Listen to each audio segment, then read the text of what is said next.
হরে কৃষ্ণ।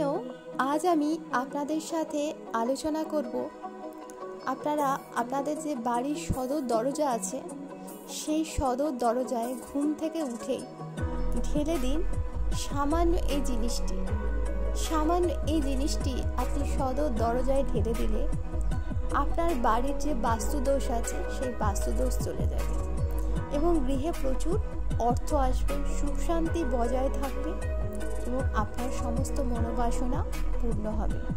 কোন সেই জিনিসটি আপনি আপনার বাড়ির সামনে ঢেলে দেবেন, আসুন সেটা নিয়ে আমি আপনার সাথে এখন আলোচনা করছি। আপনারা পুরো ভিডিওটি দেখুন, তাহলে খুবই উপকৃত হবেন। রাধে রাধে বন্ধুরা, আমাদের প্রত্যেকের বাড়িতে একটি সদর দরজা থাকে, যে সদর দরজা দিয়ে আমরা বাড়ির বাইরে যাই এবং বাড়ির বাইরে থেকে ভিতরে প্রবেশ করি। এই মুখ্য দরজা অর্থাৎ এই সদর দরজা হচ্ছে আমাদের বাড়ির একটি খুব গুরুত্বপূর্ণ জিনিস। এটা আমাদের সনাতন শাস্ত্রে তা খুব সুন্দরভাবে ব্যাখ্যা দিচ্ছে। আমাদের সনাতন শাস্ত্রগুলি আদি ব্রহ্ম বৈবর্ত পুরাণ, নারদ পুরাণ, গীতা, শ্রীমদ্ ভাগবত, শ্রী শ্রী চৈতন্য চরিতামৃত, এমনকি পদ্ম পুরাণে, নারদ পুরাণে খুব সুন্দরভাবে ব্যাখ্যা দিচ্ছে যে সকল বাড়িতে সদর দরজা সঠিক অবস্থানে থাকে এবং সুন্দর অবস্থানে থাকে, সেই গৃহে অপার কল্যাণ হয়। সেই গৃহে মাতা লক্ষ্মী, নারায়ণ সহ ৩৩ কোটি দেবদেবী বাস করেন এবং সেই গৃহে সুখ শান্তি থাকে এবং সেই বাড়ির ব্যক্তিদের সমস্ত মনোবাঞ্ছা পূর্ণ হয়। এই যে সদর দরজা থাকে, কারো সদর দরজা কাঠের, কারো লোহার, কারো স্টিলের, কেউ বা বেড়া দিয়েও বানান, কাঠেরও বানান বা লাঠি দিয়েও বানান। যেভাবে আপনারা আপনাদের বাড়ির সদর দরজা বানান, সদর দরজাটি যেন নিখুঁত থাকে, অর্থাৎ দরজাটি যেন ভাঙাচোরা না থাকে। কারণ এই সদর দরজায় যদি ভাঙাচোরা থাকে না, তাহলে আপনার গৃহে লক্ষ্মীর পরিবর্তে অলক্ষ্মী বাস করবে, আপনার গৃহে উন্নতি হবে না। আপনি যতই আয় করে আনুন, সেই আয় থাকবে না, বিভিন্ন খাতে সেই আয় খরচা হয়ে যাবে, সেটা সনাতন শাস্ত্র বলছে। সেই জন্য আপনারা সবসময় সদর দরজাটি নিখুঁত রাখবেন, সেটিকে রং করে পরিষ্কার পরিচ্ছন্ন করে রাখবেন। আবার অনেক ক্ষেত্রে দেখা যায় অনেকের বাড়িতে সদর দরজাটা তো নিখুঁত আছে কিন্তু পরিষ্কার পরিচ্ছন্ন নেই, সামনে অনেক ঝুল নোংরা ঝুলছে, সেটাকে মোছে না, পরিষ্কার করে না। আবার অনেকের বাড়িতে দেখা যায় বাড়িতে নজর লেগে যাবে বলে সদর দরজার সামনে জুতো ছেঁড়া, ঝাঁটা, ভাঙা কুলো এগুলোকে বেঁধে রাখে। এগুলোকে মোটেই করবেন না, তাহলে কিন্তু আপনার গৃহের অমঙ্গল হবে, আপনার বাড়িতে বাস্তুদোষ আসবে, অলক্ষ্মীর বাস হবে, সব দিক থেকে আপনারা পিছিয়ে পড়বেন। এটা সনাতন শাস্ত্র বলছে, এটা আমি বলছি না। আবার অনেক ক্ষেত্রে দেখা যায় বাড়ির সদর দরজার পাশে অনেক ভাঙাচোরা ইট, বালি, পাথর, সিমেন্টের বস্তা, ভাঙাচোরা জিনিসপত্র, আবর্জনা আপনারা সদর দরজার পাশে রেখে দেন। বাড়ির ভিতরটা বেশ পরিষ্কার রাখেন, কিন্তু আপনার যে মুখ্য দরজা তার পাশে আপনারা নোংরা করে রাখেন। সনাতন শাস্ত্র বলছে এভাবে যদি আপনারা সদর দরজার পাশে নোংরা করে রাখেন, তাহলে সেখানে রাহু কেতু অলক্ষ্মীর বাস হয়। সেই গৃহে কোনোদিন আয় উন্নতি হবে না, সেই গৃহে কঠিন কঠিন রোগ হবে, সেই গৃহে কলহ বিবাদ দ্বন্দ্ব লেগেই থাকবে, অশান্তি লেগেই থাকবে, অকাল মৃত্যুও হতে পারে। সেই জন্য আপনারা কিন্তু সদর দরজার পাশে কোনো রকমভাবে কোনো আবর্জনা রাখবেন না, সদর দরজাটিকে খুব সুন্দর, খুব ভালোভাবে পরিষ্কার করে রাখবেন। আবার অনেকের দেখা যায় সদর দরজা দিয়ে উঠান আছে, উঠানের মধ্যে প্রবেশ করবে, তো সেই সদর দরজার যে রাস্তাটি সেটা উঁচু নিচু, এবড়ো খেবড়ো, ইট বের করা, পাথর বের করা, সেখানে হাঁটতে গেলে মানুষই হোঁচট খেয়ে পড়ে যায়। তাহলে সেই গৃহে মাতা লক্ষ্মী, মাতা অন্নপূর্ণা সহ ৩৩ কোটি দেবদেবী এইভাবে প্রবেশ করবে, তাই না?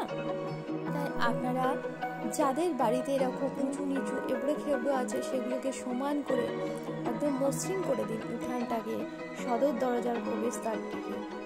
দেখুন আপনার গৃহে অপার মঙ্গল হবে। আসুন এবার আমরা আলোচনা করব যে এই সদর দরজায় আপনারা ঘুম থেকে উঠে কোন জিনিসটি ঢেলে দেবেন। ঢেলে দিলে আপনার সংসারে অপার মঙ্গল হবে, বাস্তুদোষ কেটে যাবে, গৃহে গুরু করে অর্থ আসবে, সমস্ত মনোবাঞ্ছা পূর্ণ হবে।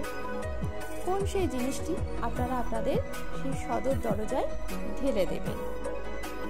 রাধে রাধে। আপনারা সবসময় চেষ্টা করবেন সূর্য ওঠার আগে ঘুম থেকে ওঠার চেষ্টা করবেন, সূর্যোদয়ের আগে। যে ব্যক্তি সূর্যোদয়ের আগে ঘুম থেকে উঠতে পারেন তার শরীর স্বাস্থ্য মন দুটোই ভালো থাকে এবং তার সাথে তার গৃহের অপার কল্যাণ হয়, মাতা লক্ষ্মীনারায়ণের অপার আশীর্বাদ থাকে। সেটা সনাতন শাস্ত্র আমাদের ব্যাখ্যা দিচ্ছে। সেই জন্য সূর্যোদয়ের আগে আপনারা ঘুম থেকে ওঠার চেষ্টা করুন। ঘুম থেকে উঠে আপনারা কোনো কিছুকেই দর্শন করবেন না। আপনার আশেপাশে যেই শুয়ে থাকুন, আপনি চোখ বন্ধ করে আস্তে আস্তে আপনার হাতে যে দুটো তালু আছে সেই তালু দুটোকে আপনি দর্শন করুন। তারপর হাতের তালি দুটোকে ঘষুন, ঘষে যে গরম ভাবটি আপনার সারা মুখমণ্ডলের মধ্যে চেপে ধরুন। এভাবে 5 থেকে 10 বার করুন আপনার ইষ্ট দেবদেবীর ভগবানের নাম করে। তারপরে আপনি মাতা বসুমতী মাতাকে প্রণাম করবেন মাটিতে পা রাখার আগে। যদি আপনি পুরুষ হন তাহলে প্রথমে ডান পাটি মাটিতে ফেলবেন, আর যদি আপনি নারী হন তাহলে বাঁ পাটি প্রথমে মাটিতে ফেলবেন। এভাবে আপনি দিন শুরু করবেন। তারপরে এবার আপনি চলে আসবেন আপনার সদর দরজায়। তো সদর দরজায় আপনাকে কি করতে হবে? প্রত্যহ আপনি তো জল ঢালেন, তো এভাবে জল ঢালবেন। তো জলের মধ্যে কি এমন জিনিস মেশাবেন যাতে আপনার গৃহে মাতা লক্ষ্মী সারা জীবন বাঁধা থাকবে। তো আপনারা জলের মধ্যে কি করবেন? 1 চিমটে হলুদ মিশিয়ে দেবেন। এই হলুদ হচ্ছে মাতা লক্ষ্মীর শুভ কারক। এই হলুদের মধ্যে মাতা লক্ষ্মী স্বয়ং নিবাস করেন। সেই জন্য আপনারা কি করবেন? জলের মধ্যে 1 চিমটে হলুদ মিশিয়ে রাধা কৃষ্ণ গোবিন্দে প্রভু শ্রীরামচন্দ্রের নাম করে মাতা অন্নপূর্ণা কাশী বিশ্বনাথের নাম করতে করতে আপনারা এই হলুদ জলটিকে আপনি আপনার সদর দরজায় ছিটিয়ে দেবেন। এটি ছিটিয়ে দিলে কি হবে? আপনার বাড়ির ভিতরে যে বাস্তুদোষ আছে সেই বাস্তুদোষ কেটে যাবে। আপনার গৃহে মাতা লক্ষ্মী নারায়ণ সহ 33 কোটি দেবদেবী বসবাস করবেন। আপনার গৃহে যে অশান্তি কলহ বিবাদ দ্বন্দ্ব হতো সেগুলো চলে যাবে। সন্তানের পড়াশোনা ভালো হবে, ব্যবসা থাকলে ব্যবসার উন্নতি হবে, চাকরি থাকলে চাকরির প্রমোশন হবে, আপনাদের জীবনের সমস্ত মনোবাঞ্ছা পূর্ণ হবে। তাই এটি আপনারা প্রত্যহ করে দেখুন। রাধে রাধে। দ্বিতীয় যে উপায়টি আপনারা করবেন সেটি হলো, যাদের গ্রামাঞ্চলে বাড়ি, যাদের বাড়িতে গোবর আছে, গোবর হলে খুব ভালো হয়, তাহলে আপনারা কি করবেন? জলের মধ্যে অল্প একটু গোবর গুলে সেটিকে গোবর ছড়া দিয়ে দেবেন আপনার যে সদর দরজা আছে, মুখ্য দরজায়। কারণ আমরা সকলেই জানি এই গোমাতার গোবরের মধ্যে স্বয়ং মাতা লক্ষ্মী নিবাস করেন। আর যে গৃহে গোবর ছড়া দেওয়া হয় সেই গৃহে অপার উন্নতি হয়। শুধু যে অর্থনৈতিক উন্নতি হয় তা না, তাদের কঠিন কঠিন রোগ চলে যায়, সমস্ত মনোবাঞ্ছা পূর্ণ হয়। শাস্ত্র সিদ্ধান্ত সেটাই ব্যাখ্যা দিচ্ছে। কিন্তু এই গোবর ছড়া দেওয়ারও কিছু নিয়ম আছে।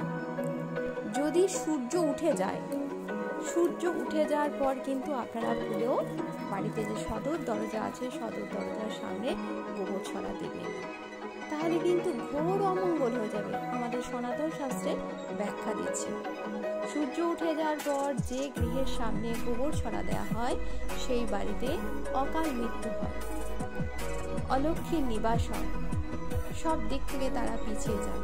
তাই যারা গোবর ছড়া দেবেন এবং সদর দরজায় মুখ্য দরজায় যারা ঝাঁট দেবেন তারা কিন্তু খুব সাবধান। সূর্য উঠে যাওয়ার পর কিন্তু সদর দরজায় আপনারা ঝাঁটা দিয়ে ঝাঁট দেবেন না এবং গোবর ছড়া দেবেন না।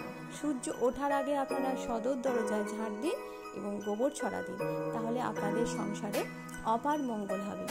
দেখবেন এই অনেক বাড়িতে দেখা যায় সূর্য উঠে গেছে কিন্তু সদর দরজার সামনে ঝাঁট দিচ্ছে, দেখবেন সেই বাড়িতে কোনো উন্নতি হয় না। তাদের বাড়িতে অপমৃত্যু লেগে থাকে, অ্যাক্সিডেন্টে মৃত্যু হতে পারে, কঠিন কঠিন রোগ হতে পারে, অনেক কিছু বিপদ আসতে পারে। আমাদের সনাতন শাস্ত্র ব্যাখ্যা দিচ্ছে সদর দরজা কখনো সূর্য উঠে যাওয়ার পর ঝাঁটা দিয়ে ঝাঁট দিতে নেই এবং গোবর ছড়া দিতে নেই। যারা জানে না তাদেরকে আপনারা সেটা জানিয়ে দেবেন। এরকম করলে তাদের সংসারে ঘোর অমঙ্গল হবে। রাধে রাধে তৃতীয় যে জিনিসটি আপনারা সদর দরজায় ঢালতে পারেন সেটি হলো জলের মধ্যে 1 চিমটে লবণ মিশিয়ে সেই লবণ জল আপনারা সদর দরজায় ছেটাতে পারেন। এটি সূর্য উঠে যাওয়ার পরেও ছেটাতে পারেন। হলুদ জল এবং লবণ জলটি সূর্য উঠে যাওয়ার পরেও ছেটাতে পারেন। শুধু গোবর জলটি এবং ঝাঁটা সূর্য ওঠার পর আপনারা দিতে পারবেন না। আপনারা ঘরের ভিতরে ঝাঁট দিতে পারবেন সূর্য উঠে যাওয়ার পর, কিন্তু সদর দরজায় ঝাঁট দিতে পারবেন না। এই লবণ হচ্ছে মাতা লক্ষ্মীর সূচক।